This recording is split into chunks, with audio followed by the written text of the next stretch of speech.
Hi everybody and welcome to Champion Trading. What we're demonstrating for you today, this is a newly rebuilt Silverson 450 LS inline homogenizer. We've added a 10 horsepower marathon wash duty drive to it. We're operating at 223 phase voltage. Has all new seals, of course refinished completely. The new factory base. We like to add a little something here. It's our own design. There's an awful lot of motor being held up by the flange where you'll see it mounts to right here. So we added a small little support you see under there just to hold up the weight a little bit. It is completely removable, it just sits there by its own pressure.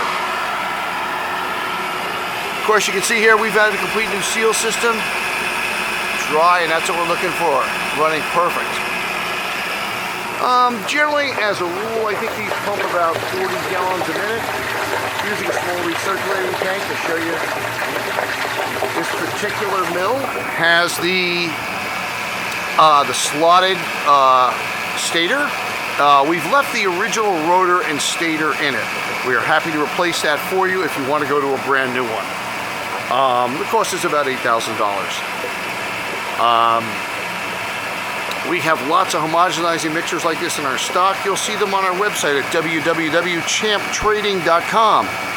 And go to the section for mixers and click the subset homogenizing. We do offer on rebuilding on most. Thanks for joining us for this video today, and we look forward to speaking with you soon. Thanks again.